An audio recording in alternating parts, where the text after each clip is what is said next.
Noël est encore là, mesdames et messieurs. Nous sommes très très heureuses de vous retrouver encore ce vendredi. Nous allons recevoir quelqu'un qui nous vient du pays de l'oncle Sam et qui nous fait honneur parce qu'on dit souvent que la diaspora congolaise est vraiment parmi les diasporas qui, je ne sais pas comment l'exprimer, mais bon, il y a quand même des gens qui ressortent de cette diaspora et qui nous font honneur. Aujourd'hui, j'ai le plaisir de recevoir Roger Moutou, de la Voix de l'Amérique, RM Show. Je crois qu'il n'est vraiment plus à présenter. Vous le suivez d'ailleurs partout à travers le monde, à travers la Voix de l'Amérique et à travers les sites internet de leur chaîne et à travers les télévisions et radios partenaires. Et avec lui, aujourd'hui, nous allons parler un peu de cette diaspora, de l'apport des Congolais dans la diaspora et dans le pays. Nous allons parler un peu de nous, journalistes, ce que nous apportons aussi sur le plan international. C'est ça l'international. Et restez branchés, nous commençons déjà. Très heureuse de vous recevoir, Roger. Merci, Paulette Kimoutou. C'est un plaisir, un honneur, surtout, d'être dans cette émission que je suis toujours à partir de Washington. C'est un honneur, un privilège pour moi. Je ne crois même pas. Je pense que je suis en train de rêver en face de Paulette Kimoutou. Moi aussi, j'aimerais bien participer parce que beaucoup de gens qui passent aux États-Unis, c'est la voie autorisée. Il faut passer chez Roger Moutou pour savoir que vous êtes aux États-Unis. Nous allons commencer un peu par nous, un peu journalistes, parce qu'on parle très rarement de nous. Vous êtes parmi les journalistes congolais, je ne sais pas, bon, question de nationalité, mais disons d'origine congolaise, qui nous faites quand même honneur. Est-ce que pour vous, les journalistes congolais, vous en connaissez qui ressortent dans cette marmaille, permettez l'expression, de l'international? Il y en a quand même des journalistes congolais que vous connaissez? Marmaille, je dirais peut-être pas ce mot, mais je pense qu'il y a un certain nombre de journalistes d'origine congolaise qui sont pas mal éparpillés dans le monde. Il y en a beaucoup en Europe. Il y en a certains en Amérique et bien sûr aussi en Asie, je pense, j'ai vu certains. Jusqu'en Asie? Jusqu'en Asie, jusqu'en Asie, je connais quelqu'un qui travaille pour la CCTV, qui est là-bas. La chaîne chinoise. La chaîne chinoise, exactement. Et donc, je pense que les journalistes d'origine congolaise qui représentent valablement notre pays d'origine, la RDC, sont là en train de se battre chaque jour pour... comme on dit en lingala, tombola bendele. Bendele Kouyaté, vous êtes aux États-Unis. Nous vous répondre. Comment vous voyez le Congo? Comment vous analysez l'actualité à partir des États-Unis? C'est vrai qu'aujourd'hui, nous sommes submergés par les informations et de fois, nous avons l'impression que nous connaissons les informations du Congo nous parviennent d'abord de l'étranger parce que nous sommes ici un peu dans l'incapacité d'avoir... des infos. Comment vous faites la lecture de la RDC à partir des États-Unis et probablement à partir de la VOA? Comment vous faites la lecture de la RDC? Alors, d'abord, je veux dire ici que tout ce que je dis ici n'engage que moi. C'est pas la Voix de l'Amérique, donc ça n'a rien à voir avec la VOA, mais c'est moi qui dis ici, Roger Moutou, ça n'engage que moi, je le dis. Je pense que la façon dont, moi personnellement, j'analyse ou la façon dont on conçoit les nouvelles, l'actualité de la RDC, il n'y a personne qui connaît bien l'actualité de la RDC que le Congolais qui vit chaque jour. Le Congolais qui est là chaque jour, qui vit du jour au jour, qui sait si le prix de la farine a augmenté ou a rabaissé, je ne sais pas moi. C'est le Congolais. Et donc nous, moi personnellement, on ne peut que dépendre de ce Congolais qui vit ça. Donc je ne peux pas, moi, être aux États-Unis en train de créer une certaine actualité ou de m'imaginer quelque chose qui n'existe pas parce que ça serait faux. C'est exactement comme vous ne pouvez pas vous imaginer ou créer une histoire ou l'actualité aux États-Unis. Nous sommes aux États-Unis, nous connaissons par exemple la réalité. Donc c'est comme ça que moi je conçois. Mais moi je me suis rendu compte que des fois dans les émissions qui reçoivent des journalistes de par le monde, je peux citer...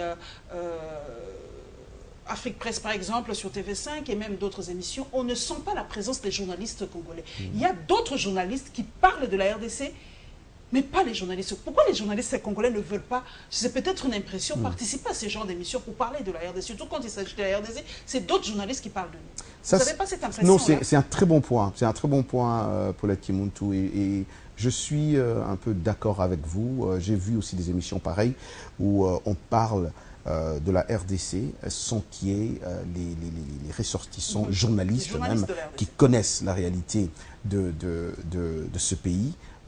Et moi, je peux fièrement dire que je connais la réalité de ce pays et que j'en parle dans mes émissions et que non seulement j'en parle, mais je consulte les gens qui sont d'ici, qui connaissent cette réalité-là, pour nous dire exactement ce qui se passe. Mais c'est un combat. C'est un combat dans les médias et c'est un combat perpétuel. Je pense que nous, en tant que journalistes congolais, et c'est un bon point que vous êtes en train de, si on peut vous voyez ou tutoyer, je ne sais pas, mais merci, Paulette. Comme tu es en train de dire, je crois que c'est une très bonne question que tu viens de poser, parce que nous, en tant que journalistes congolais, la première des choses, si ces gens ou ces autres journalistes parlent de nous, de notre situation, et quand je dis de nous, c'est mon pays d'origine, la RDC, c'est parce que nous ne sommes pas très bien représentés, c'est parce que nous ne sommes pas unis, c'est parce que nous n'avons pas une association forte. C'est ça, la diaspora congolaise ne pèse pas par rapport à la diaspora malienne, par rapport à la diaspora sénégalaise, par rapport à la diaspora juive. On a l'impression que le Congolais s'est dissous trop facilement quand il sort. Comment nous sommes des milliers à l'extérieur, mais on ne sent pas notre poids. Comme je l'ai dit dans les médias, par exemple. Pourquoi? C'est parce que le Congolais ne s'aime pas, ils ne sont pas unis. Il n'y a pas un regroupement qui unit les Congolais. Même aux États-Unis, il n'y a pas quelque chose dans ce genre. Je fais partie des gens qui n'aiment pas trop entendre que les Congolais ne s'aiment pas. Ça, c'est faux. Les Congolais ne s'aiment pas, c'est pas ça ce que moi j'utiliserais. Les Congolais ne sont pas unis, je suis d'accord. Unis. Ouais, ne sont pas unis. Il faut de l'amour pour s'unir, non? Ça va de soi. Pas forcément, je dirais. Je dirais pas ça forcément. Je pense qu'on s'aime, je pense qu'on est content qu'on se rencontre, mais je pense qu'il y a aussi cette habitude-là de l'individualisme qui s'est développé dans le Congolais. Et du coup, c'est moi, l'autre n'existe pas.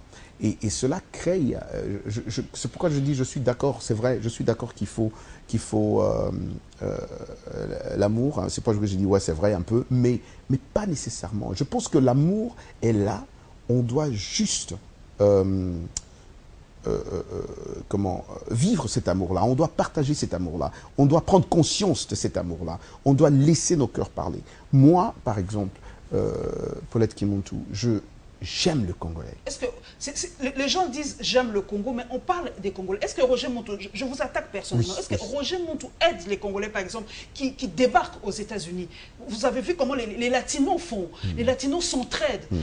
Ils vont même jusque dans les frontières au Mexique aider les leurs. Est-ce que Roger Montou, personnellement, aide les Congolais qui débarquent aux États-Unis, par exemple? Alors, c'est une question personnelle. Non, c'est très bien, c'est une très bonne question. Et c'est difficile de parler de soi, mais Paulette Kimuntu, j'ai beaucoup de gens qui me connaissent. Je pense que même ceux-là qui sont en train de suivre cette émission pourront te dire exactement ce qui est Roger Montou. C'est difficile de parler de soi, c'est difficile de dire moi ce que je fais pour les Congolais, mais ceux-là qui savent ce que je fais pour eux, ils peuvent témoigner. Ils peuvent témoigner. Moi, je ne les fais pas,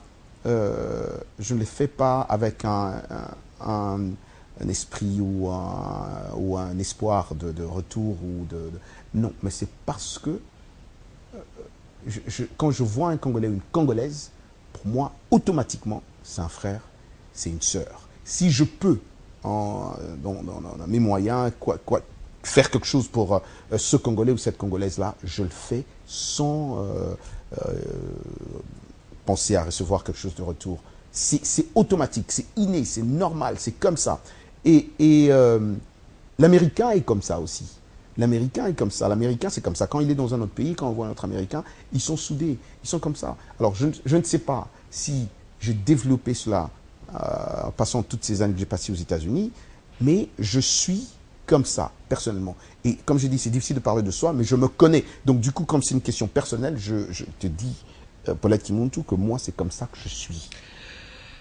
Restons dans le réseau. Aujourd'hui, les réseaux sociaux, on vit avec. Oui. Et aujourd'hui, les réseaux sociaux, de fois, dament les pions aux médias traditionnels. Vous êtes de la VOA, même si vous ne parlez pas au nom de la VOA. Moi, je suis à Congo Web Télévision, mais des fois, les informations nous viennent des réseaux sociaux. Mais, Roger Montou, la qualité de ce qu'on écrit dans les réseaux sociaux, surtout par rapport aux Congolais, on dit que nous, les Congolais, surtout les images sur YouTube, comment les Congolais aiment de fois ce qui est tralala, permettez l'expression par rapport aux choses qui élèvent un peu l'esprit. Est-ce que pour vous, la diaspora congolaise n'est pas qualitative, au fait? Parce que de fois, nous regardons le nombre de vues quand quelqu'un poste quelque chose vraiment qui n'a rien à voir, qui sont vraiment des bêtises. Moi, j'assume les mots, vous avez autant de nombre de vues. Mais quand je poste une émission bien posée scientifique, vous voyez 30 vues, 40 vues. Est-ce que c'est ça, en fait, la réalité de la diaspora congolaise? Est-ce que la diaspora congolaise n'est pas une diaspora élitiste, en fait? Encore une bonne question. Paulette, j'enseigne l'informatique. J'enseigne, ça fait 16 ans que j'enseigne l'informatique aux États-Unis. Et voilà, je suis aussi journaliste.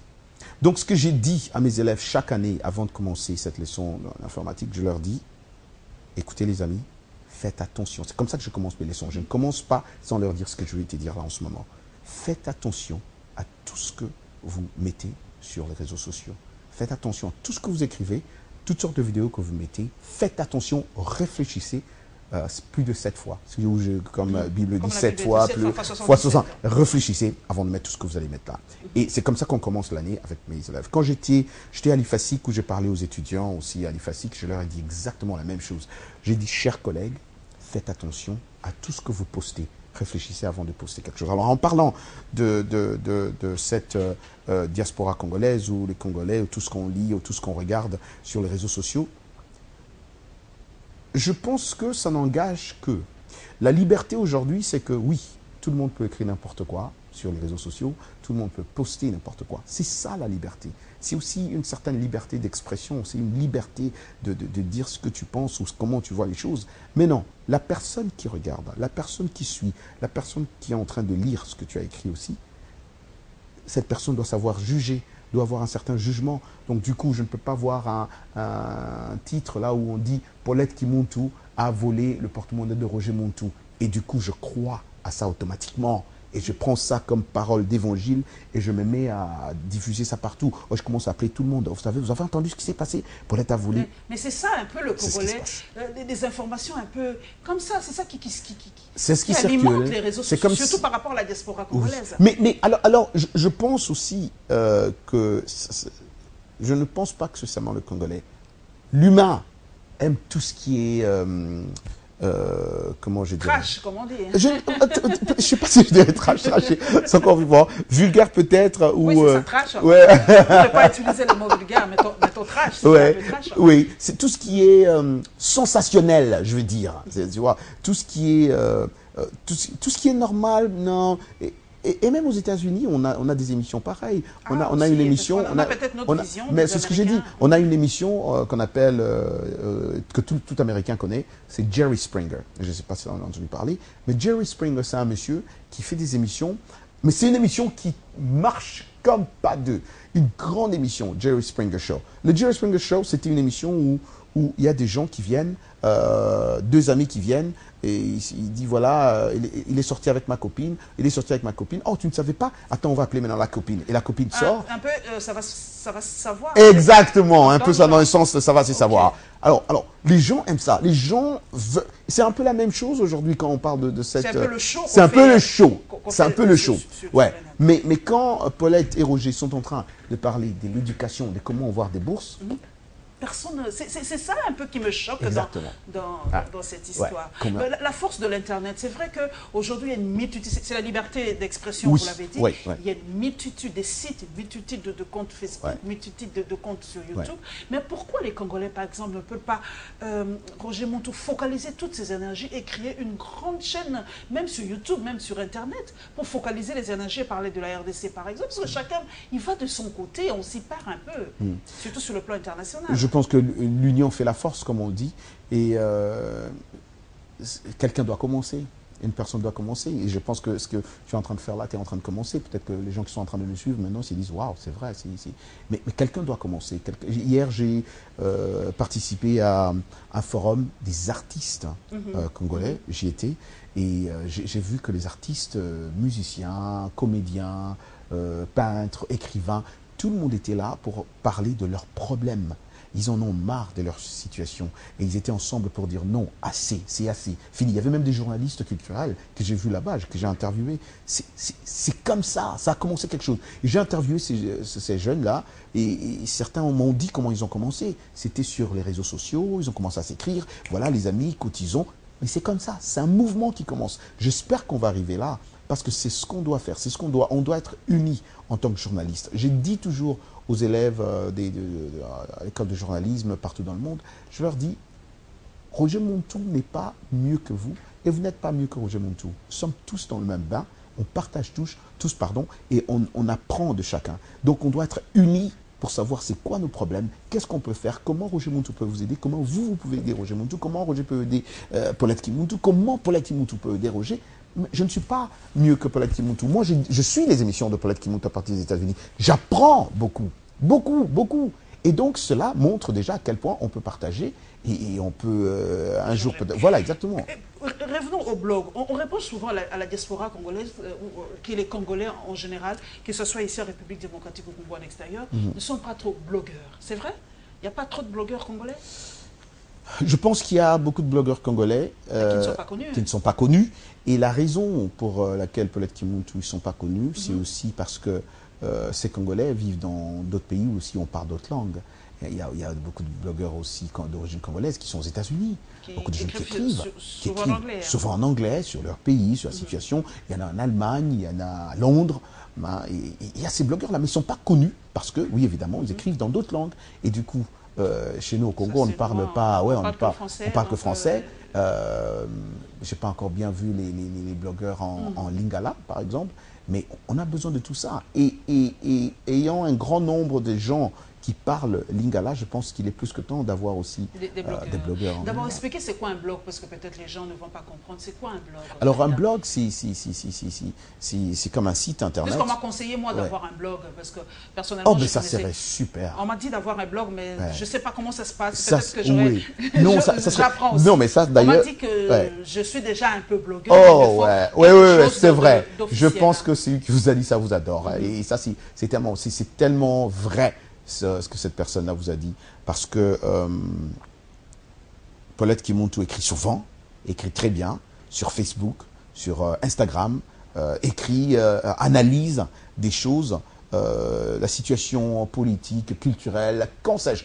Et je suis parmi vos fans, Paulette. Je lis souvent les histoires. Et je veux te dire ça ici, Paulette, qu'il y a de moments où j'entre sur Facebook de Paulette, je vois...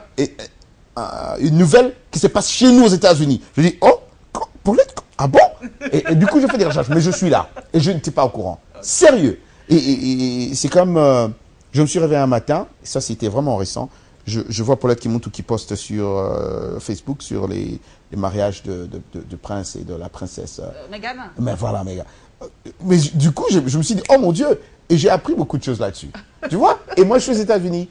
C'est ça. Alors, quand on te conseille d'avoir ce blog, ça sera un endroit, au lieu que les gens aillent éparpillés sur WhatsApp, voir ce que Paulette a dit, sur l'émission, ou sur YouTube, ou sur Facebook. Ce blog a tout dedans. Ce blog a tout inclus sur cette page-là. C'est comme si on dirait que Paulette a un site web à elle-même. Mais ce qui est facile, ce qui est différent, c'est qu'un site... Tu dois avoir un webmaster qui update ça pour toi. Mais le blog, c'est facile. Toi-même, tu fais ça à la maison. Tu fais ça sur ton téléphone. Donc, tu écris, tu postes. Il y a la vidéo qui est déjà sur YouTube. Tu mets les liens directement là-bas. Donc, tout est là. Du coup, Facebook n'était pas vraiment créé que pour être un blog. Facebook, c'est un peu un blog des milliers de gens. Des milliers de gens, mais c'est pas vraiment un blog parce qu'on va juste voir les amis, les photos, voilà, Roger ici et tout ça, c'est bon bien. Mais un blog, je pense, je ne sais pas si je dois utiliser ce mot, ben un blog, c'est plus intello. C'est comme un carnet. C'est plus intello. C'est comme un carnet. C'est comme un CV. Exactement. C'est comme un carnet. Pour bien dire. C'est vraiment comme un carnet de Paulette Kimontou. Les gens maintenant, au lieu que j'aille, je vais juste voir qu'est-ce que Paulette a posté aujourd'hui d'intéressant. Tout le monde peut aller sur Facebook pour voir Paulette. Et tout le monde n'aime pas Facebook. Exactement. Ouais, c'est pour voir Paulette et Montou ont mangé quoi aujourd'hui. Mais quand je vais sur ton blog, c'est pas voir Paulette, Roger, Montou, Paulette, qu'est-ce qu'ils ont mangé aujourd'hui. Je veux voir quelle information Voilà, c'est un peu ça. Quelle information Paulette est en train d'écrire aujourd'hui? C'est ça, blog. Et c'est par seconde. C'est ça la différence. Ouais. Ok. Donc, je crois que Roger l'a dit, il y a beaucoup de blogueurs, mais qui écrivent peut-être... Oui. Je reviens, je ne suis pas raciste, mais Roger Montou est noir et qui vit aux États-Unis, c'est l'international. Nous avons des images de fois choquantes. C'est vrai que quand on est à l'extérieur, c'est amplifié par la distance. Est-ce que c'est vrai que les Noirs américains et les Noirs en général vivent très mal aux États-Unis? Est-ce que le racisme existe encore aux États-Unis, Roger Montou? Très bonne question, Paulette. Je pense que le racisme, et j'ai toujours discuté, débattu avec des amis, tant qu'il y aura plusieurs races dans ce monde, le racisme existera toujours. Toujours. Et de deux côtés. Est-ce que le racisme en soi est mauvais? Est-ce que moi, je ne suis pas raciste, mais je préfère les Noirs. Est-ce que je suis raciste? C'est ça, de fois, je me pose cette question. Parce que le choix est clair. Moi, si on me met un blanc et un noir, ben, le choix est clair, je choisirais le noir. Est-ce que je suis raciste? Je ne pense pas en ce moment-là que tu es raciste. Parce que tu ne détestes pas. Bon, je ne déteste pas, mais je fais mon choix. Tu fais ton choix. Je préfère quelqu'un de ma race. C'est la liberté de faire son choix. Mais quand tu commences à penser mal de l'autre, à dénigrer l'autre, à rabaisser l'autre, je sais pas, c'est ça. À cause de sa race. C'est ça maintenant. À cause de sa race. Pas parce que c'est une autre personne. Je peux aussi aimer ou détester un frère ou une soeur qui est noir comme moi, qui est black comme moi. Mais quand tu commences à détester l'autre à cause de sa race, à insulter et à généraliser, ça devient grave. Quand tu commences à dire, oh, ce blanc-là ne peut pas se mettre à côté de moi parce qu'il sent mauvais, parce qu'on dit que les blancs sentent mauvais. C'est exactement ce que ces blancs-là disent de nous aussi, par exemple. On est dans le même bain. Parce que chez nous, des fois, on politise, on dit que nous, les Américains aiment bien parler de droits de l'homme, mais ce qui se passe chez eux, avec les images des policiers qui abattent souvent les Noirs, est-ce que c'est vrai? Moi, je voudrais savoir, est-ce que les médias n'amplifient pas aussi cette situation? Est-ce que c'est vrai qu'on abat autant de Noirs aux États-Unis? Les médias n'amplifient pas. Ce que vous voyez dans les médias, c'est exactement ça. Mais ce que j'aime toujours que les gens n'oublient pas, c'est que les États-Unis, et j'ai dit ça toujours, c'est pas un pays, c'est un continent. C'est grand, les États-Unis. Tellement grand, les États-Unis. Donc, c'est comme des pays dans un continent. Chaque État, c'est comme un pays dans un continent, et on en a beaucoup. Et, 50, hein, 54 ou 52 54. 54. Ouais. Et nous en avons tellement. Et là, vous voyez déjà que c'est tout un continent. Donc, on a des problèmes. Oui, nous avons nos problèmes là-bas aux États-Unis. Le problème de racisme existe. Et c'est comme j'ai dit, il existerait toujours tant qu'il y a ces deux races. Mais j'essaie de ne pas dire non plus amplifier. Non, pas trop amplifier, parce que ce n'est pas... Est-ce que Roger Montou, personnellement, déjà vécu ce racisme? Comment ça se passe aujourd'hui? On me dit que c'était un racisme sournois. Les gens ne le disent peut-être pas, mais on vous le fait sentir que vous êtes noir. On le dit pas, mais on vous le fait sentir. Quelqu'un un noir qui entre dans un restaurant, les blancs sortent. Les noirs qui entrent dans un bus, les blancs descendent. Les noirs qui entrent dans un quartier, les blancs sortent de ces quartiers. Est-ce que c'est ça, ce racisme que vous vivez aujourd'hui? Non. Pas du tout. Pas du tout. Moi, j'ai vécu du racisme. Si j'ai dit que je n'ai pas vécu du racisme, ce n'est pas vrai. Mais ce n'est pas à ce niveau-là où un noir rentre dans un restaurant, quelqu'un descend. Non. C'est fini. Ça, j'ai pas vécu ça. C'est déjà fini. Ouais, c'est ça. Même dans le sud des États-Unis, les pays sudistes, c'est fini. J'ai pas vu ça. Mais je ne dis pas non plus qu'il n'y a pas d'autres personnes qui vivent ça. Moi, personnellement, je n'ai pas eu cette expérience-là. J'ai une expérience, je peux te dire ici, où une fois, je travaillais j'étais jeune, ça fait quand même 32 ans que je suis aux États-Unis. J'étais trop jeune et je travaillais dans un quartier des Blancs, que des Blancs. Et j'étais un petit garçon, j'avais 16 ans ou 17 ans, je ne me rappelle plus. Mais j'étais en train de déposer les journaux. Je travaillais pour un journal, j'ai déposé les journaux dans les maisons, chaque maison. Et c'était dans un quartier de Blancs, tout le monde. Et je dépose, et il y a une Jeep qui passe avec des jeunes Blancs qui m'insultent. Nègre. Voilà, exactement. Qu'est-ce que tu... D'abord, de un, on te conseille de ne pas réagir bêtement. Il ne faut toujours pas réagir parce que tu crées un problème et ils peuvent te sauter dessus et te tuer. Voilà, exactement. Donc, je fais que sourire, mais ils sont passés. Voilà. Et donc, il y a des gens comme ça. Et ça, aux États-Unis, on appelle des gens comme ça des ignorants. Des deux côtés, on les appelle des ignorants. Parce que ce qui est bien avec les États-Unis, Paulette Kimontou, ce qui est bien, et c'est là où je respecte mon pays d'adoption, les États-Unis, c'est c'est que la loi existe. La loi est là. S'il n'y avait pas cette loi-là, ça allait être... Vraiment oh non, non. Mais on m'a dit que les Noirs se sont appropriés ce mot de nègre, de nigger. Aujourd'hui, on essaye ils se disent fiers d'être appelés nègres, c'est vrai? C'est encore... ça crée un problème dans la communauté noire. Il y a beaucoup de noirs, d'élite noire aujourd'hui, intello, qui ne veulent pas que ce mot soit utilisé. Parce qu'ils se réfèrent voilà, à l'esclavagisme et tout ça. Ils veulent pas. Mais les jeunes veulent s'approprier ce mot-là. Des jeunes veulent s'approprier ce mot-là et ils expliquent ça en disant, on ne dit pas, nous on ne sommes pas en train de dire nigger, on dit niga avec A à la fin. Pour nous c'est cool, ça veut dire mon gars, mon frangin. Et du coup aujourd'hui tu as des jeunes blancs qui s'appellent aussi hey ma nigga. Hey, pour dire cool, mon frangin, bon, et il s'approprie ça aussi. Il y a une certaine confusion maintenant entre parce que les jeunes blancs qui ils pensent que c'est cool parce que ce mot-là, même pour eux quand ils disent ça, ils n'ont pas l'idée en tête que ces jeunes aujourd'hui, ils se disent pas que c'est un mot. C'est la culture, c'est l'international et les questions se bousculent. Je suis aussi passionné avec Paulette, elle a toujours des questions. un peu d'Afrique du Sud. Est-ce que un internaute m'a dit de poser la question, est-ce que les films qui parlent aujourd'hui, qui montrent ce qu'a été l'esclavage, est-ce que cela n'est pas mauvais aussi? Est-ce que ce n'est pas ressorti d'anciens relents? Parce que moi, je me rappelle la première fois que j'avais regardé le film Racine de Kunta Kinte, j'avais haï les Blancs. Ça, je l'avoue. À un moment, ça créait une forme de révolte, de haine. Est-ce que c'est bon de refaire ces films-là qui parlent de l'esclavagisme? Faire montrer comment les Noirs étaient traités. Est-ce bon aujourd'hui? Bonne question, Paulette. Bonne question, Paulette. Il y a eu des gens avec qui j'ai débattu ici aux États-Unis. Ils ont posé la même question. On débattait, je pense, il y a quelques années. Le problème, c'est que on ne peut pas effacer l'histoire, Paulette.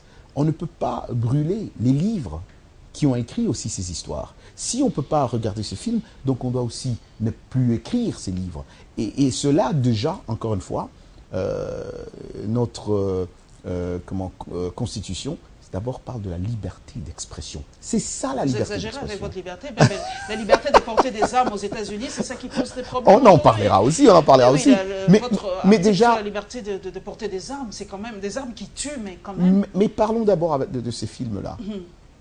Tu ne peux pas obliger un réalisateur d'arrêter d'écrire, de produire ce film, de parler de montrer comment c'était. C'est l'histoire de ce pays. Oui, c'était comme ça, c'est la réalité. On ne se cache pas des vérités. Mais non, qu'est-ce qu'on fait à partir d'ici? We move on, comme on dit en anglais. On continue.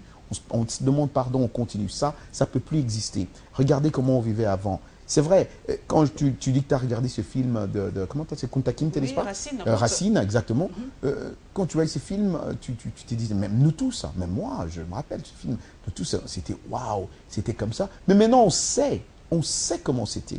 Aujourd'hui, il y a des jeunes blancs avec qui je parle, parce qu'il y a quand même des organisations antiracistes, black aussi, qui se battent jour et nuit. Voilà.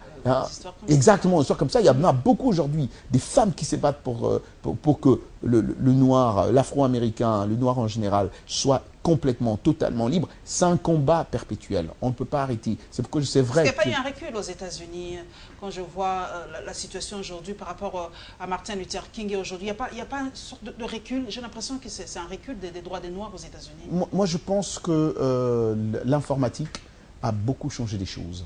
Donc, il y a des choses qui se passaient et que l'Américain ne savait pas. Cette histoire-là est devenue l'ennemi des gens. Parce que maintenant, quand on a parlé des policiers qui tuaient les Afro-Américains, maintenant on a des preuves. Maintenant, tout est filmé. Tout est filmé aujourd'hui. La vérité est là. Et c'est l'ennemi de ces gens-là. Mais ça a aidé aussi beaucoup de choses. Nous revenons chez nous par rapport aux violences. Parce que nous parlons des violences des Noirs aux États-Unis, l'international. Mais revenons chez nous. Les violences, les filles qui sont des esclaves sexuels au Kassai, bien que le gouvernement ait dit non, que ça n'existait pas, mais les rapports sont là. Peut-être que les gens n'ont pas de téléphone pour filmer cela. Dommage. Il y a des violences à l'Est. Comment, aux États-Unis, on ne parvient pas à faire passer ce message-là par rapport au génocide rwandais? C'est ce que les gens ne comprennent pas. Comment le Rwanda parvient à vendre son génocide, je pèse bien mes mots, à vendre son génocide aujourd'hui. Tout président qui passe au Rwanda doit s'incliner devant leur mémorial. Mais comment notre massacre à nous, nos violences à nous, n'est pas capté dans la société américaine. Roger Montou, vous êtes là-bas 32 ans. Comment on ne vend pas notre génocide. Les Américains aujourd'hui connaissent mieux le génocide rwandais que le génocide congolais.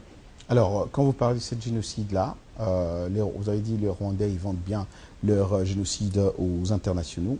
Et tu as si bien dit aussi que le gouvernement ici n'accepte pas déjà ces rapports-là, il n'y a pas de preuves. Donc quand le gouvernement si le gouvernement n'accepte pas de ça et que faire passer le message. Le gouvernement déjà n'accepte pas, et le Congo c'est un pays libre. Les États-Unis ne peuvent pas venir ici dire voilà, on sommes obligés d'aller enquêter sur ce qui se passe chez vous pendant que vous refusez de... Le droit d'ingérence humanitaire, ça existe. Par exemple, ce qui se passe au Kasaï avec les violences, avec des filles qui sont des esclaves sexuels. Mais le gouvernement américain peut envoyer des gens et puis vérifier l'information. Encore une fois, envoyer des gens, encore une fois, ça doit être à l'accord avec le gouvernement, avec les lois de ce pays. Ce n'est pas comme ça, on ne vient pas juste gérer un pays comme ça sans qu'on ait cet OK-là de ce gouvernement, si on a entendu parler de ça. L'Américain lambda, Roger Montou, connaît ce qui se passe en RDC? L'Américain lambda, en général, c'est un très grand pays, c'est plus de 400 millions d'Américains. Mais ceux que vous connaissez, par exemple, vos amis, est-ce qu'ils connaissent réellement la situation de la République démocratique? Non. L'Américain lambda, non. L'Américain lambda ne connaît pas trop ce qui se passe en dehors de son pays. C'est même pas seulement la RDC, même pas ce qui se passe en France. Je ne généralise pas, mais il y a des Américains qui sont curieux, qui aiment bien apprendre, qui voyagent et ils apprennent, mais nous sommes nombreux. Mais l'Américain lambda, non, parce que la façon dont le pays est constitué, construit, c'est fermé, c'est un pays fermé, c'est un peu comme la Chine, quoi, admettons. Je ne sais pas si je veux comparer ça à la Chine. C'est fermé, les Américains sont fermés. Non, je ne dirais pas fermé comme la Chine. Égocentriques, non, centrés sur eux-mêmes. C'est la première puissance du monde, ils ont besoin de personne, donc c'est les États-Unis. D'abord, comme le dit Trump aujourd'hui. Ouais. Donc l'Américain naît, grandit, sachant que I'm the best, je suis le meilleur, et donc je me suffis. Ce que j'ai ici, c'est bien, c'est pour moi, c'est assez. Mais il n'a pas le temps il n'est pas trop curieux de quitter les États-Unis parce qu'il y a d'abord beaucoup à faire déjà chez eux. C'est déjà grand chez eux. Je pense que c'est aussi la superficie de ce pays-là. J'y viens. Par rapport à la superficie, c'est la question qui me trottait dans la tête. Ici, chez nous, il y a beaucoup d'intellectuels qui se lèvent, qui disent que la superficie de la RDC est un handicap. Moi, je compare toujours avec les États-Unis. Je dis, regardez les États-Unis sont grands, la Russie est grande, le Canada est grand. Mais aujourd'hui, on a l'impression, Roger Montou, que la superficie de la RDC est un handicap. Doit-on, selon vous, en tant que journaliste et en tant qu'analyste, découper ce pays? Peut-être ça ira.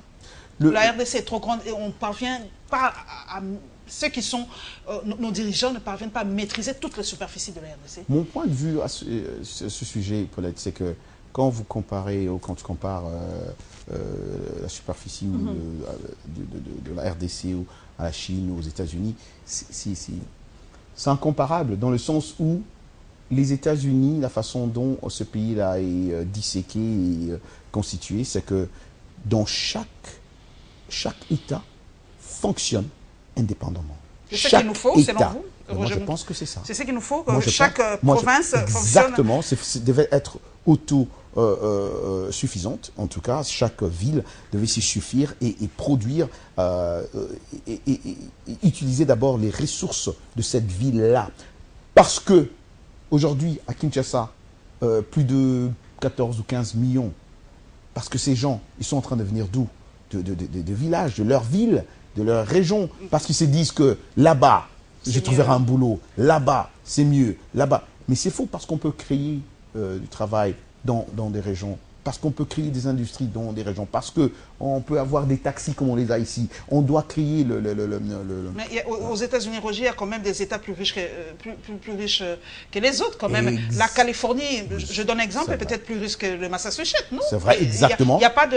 C'est vrai, je suis d'accord avec toi, Paulette, mais cela n'empêche que l'État le moins pauvre aussi essaye d'abord de s'autosuffire. Voilà, exactement. Voilà, cela n'empêche pas. Cet État d'abord regarde qu'est-ce que nous avons d'abord, avant qu'on se dise, voilà, on va demander de l'aide. Et de l'aide, on va demander où? Voilà, exactement. De l'aide, on demande au gouvernement fédéral quand on ne peut pas. Mais même le gouvernement fédéral regarde d'abord, mais est-ce que vous avez fait ça, avant qu'on puisse vous aider? Est-ce que vous avez... Voilà. Et maintenant, on peut vous aider si vous n'avez pas assez. C'est comme ça. Moi, je pense que si un pays fonctionne dans ce sens-là, mais le pays va être développé dans un sens... L'intégration des Congolais aux États-Unis, j'y reviens, hein, Roger Montou, parce que c'est un peu ça l'international. Avec les dévéloteries, est-ce que... j'ai appris, je ne sais pas si c'est vrai ou faux, est-ce que Trump veut suspendre les dévéloteries? Parce que c'est vraiment un truc qui a couvé à un moment. Et les Congolais qui vont aux États-Unis, que font-ils en général? Alors, d'abord... Parce qu'on a dit que le côté social, les Américains, c'est vraiment le self-made, il n'y a pas le social comme au Canada ou en France. Que font-ils aux États-Unis? Alors, les États-Unis, c'est un pays d'opportunité d'abord. C'est un pays d'opportunité. Comme les Américains aiment le dire, the land of opportunity. C'est vraiment un pays d'opportunité. Le rêve américain, en fait. Le rêve américain. Ça existe encore? Ça existe toujours. Où tout le monde vient. Paulette, c'est un pays où je dis toujours... aux amis, si Paulette arrive aux États-Unis aujourd'hui, c'est un pays où tu ne te dis pas « Ah, Paulette, Roger, ça fait 32 ans qu'il vit aux États-Unis, Paulette vient d'arriver hier, Paulette ne peut pas être au niveau de Roger Montou. » C'est faux. C'est le pays que moi je connais. Paulette peut venir aujourd'hui, demain. Elle émerge. Bah oui, où Paulette devient la patronne de Roger Montou. C'est ce pays-là. Moi, je te le dis, j'ai vécu ça. C'est ça, ce pays. Donc, c'est vraiment un pays d'opportunité et que je n'ai pas vu, que je n'ai pas senti. Ailleurs, je parle avec des amis, des collègues docteurs qui sont dans d'autres pays, dans le monde, qui ne croient pas comment ça se passe. C'est ça, ce pays. L'intégration est facile. L'intégration est facile. Les Congolais s'intègrent facilement? Oui, tout le monde, même pas seulement les Congolais.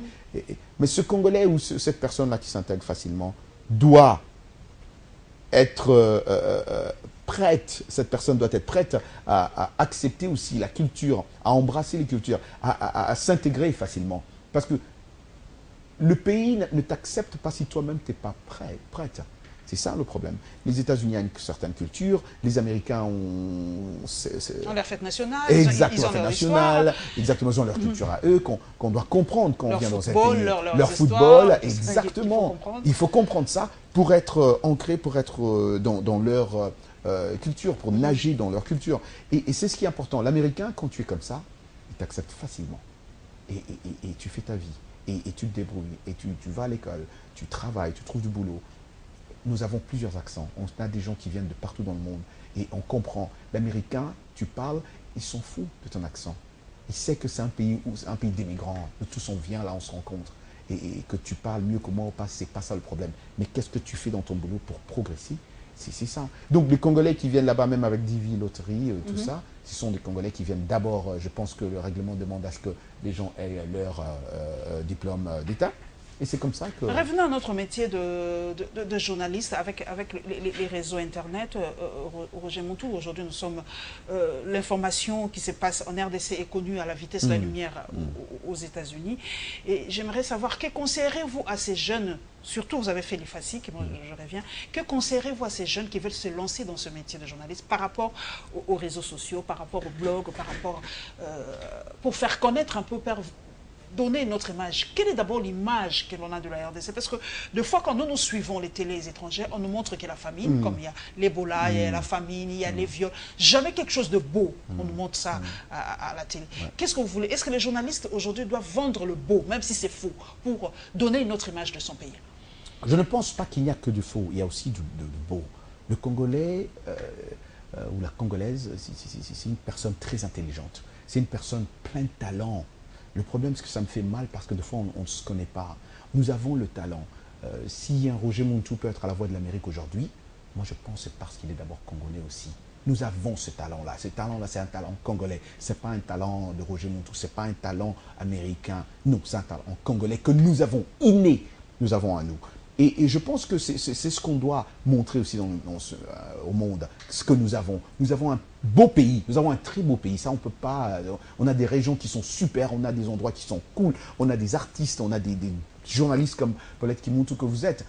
Mais comment l'Américain soit qui est Paulette Kimuntu si on n'utilise pas ces réseaux sociaux d'une meilleure façon. On doit utiliser, c'est un bureau pour nous, c'est un studio pour nous. C'est une façon de... Moi, j'ai été recruté pour l'être qui monte tout à cause des réseaux sociaux. La Voix de l'Amérique m'a appelé parce qu'ils m'ont vu sur les réseaux sociaux. Moi, je ne connaissais pas la Voix de l'Amérique. Moi, j'enseignais. On m'appelait à l'école. On m'a dit, ah, monsieur, on te suit sur YouTube et on veut te donner un boulot. Moi, je dis, mais vous êtes qui?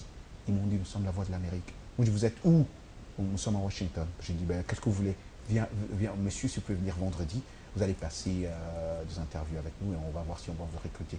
C'était ça. Donc, encore une fois, je reviens, c'est parce que j'ai posté des choses qui étaient intéressantes sur les réseaux sociaux. Je ne postais pas des bêtises. Si je postais des bêtises, sûrement, il n'allait même pas... La force de l'anglais. Vous avez vu le Rwanda aujourd'hui qui a pris l'anglais comme sa langue officielle. Oui. Est-ce que le Congolais, les jeunes, doivent nécessairement aujourd'hui, pour émerger dans le monde, parler anglais, Roger? Nécessairement.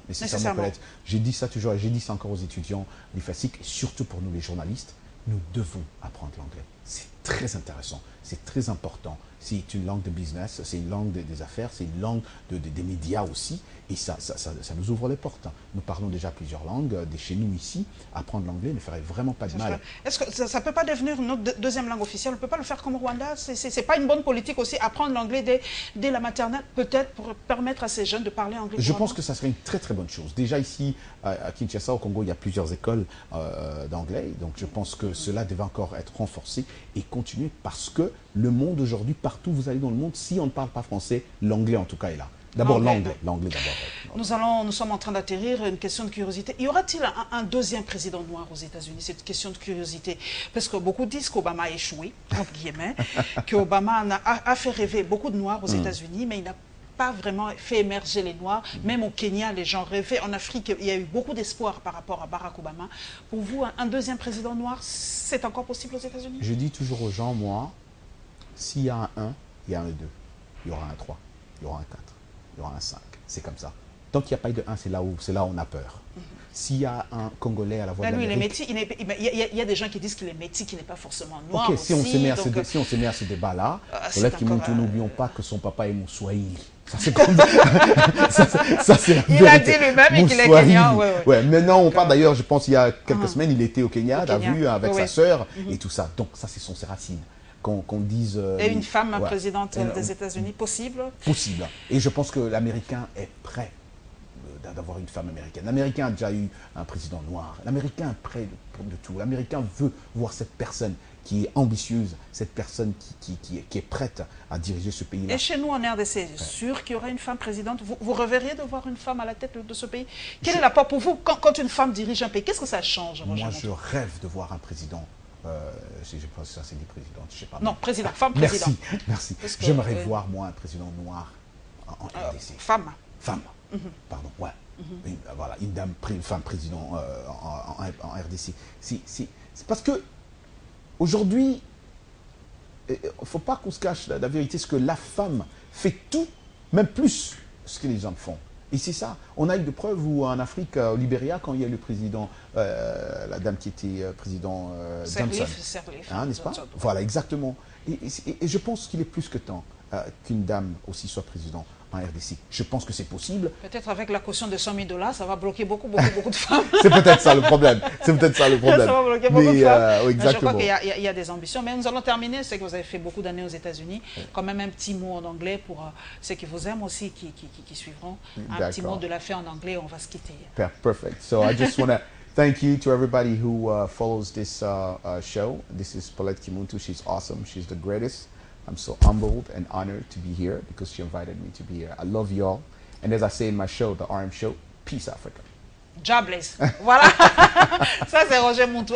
Merci à vous, en tout cas. Les questions ont été nombreuses. Je crois que ce ne sera pas la dernière fois. La prochaine fois que Roger Montou viendra encore dans la terre de ses ancêtres, la porte de Congo vous sera ouverte. Je pense que nous fusionnerons nos forces pour avoir quand même des chaînes qui parlent de la RDC. Ouais. Parce que quand je regarde dans plusieurs, je peux passer à bloc, mais quand je vois d'autres chaînes, ça c'est au Sénégalais, c'est au Malien, je ne vois pas quelque chose qui ressorte des Congolais. Vraiment, nous devons nous battre, même sur le plan international, avoir un média qui lance quand même notre fer de lance dans le média, avoir quelque chose, que les réseaux sociaux, que nous postons des choses intelligentes, comme l'a dit Roger Montou, pour vendre un peu ce pays, postons des choses intelligentes, arrêtons un peu avec la bassesse. Moi, j'assume, arrêtons un peu avec la bassesse. Peut-être il y aura d'autres Roger Montou, on regardera vos posts sur YouTube, et on vous appellera et vous allez briller, parce que je sais que nous avons des talents et nous brillons toujours. Et bien, ce sont les moyens qui manquent. Et on se reverra, mesdames et messieurs, la semaine prochaine pour notre international. Bye.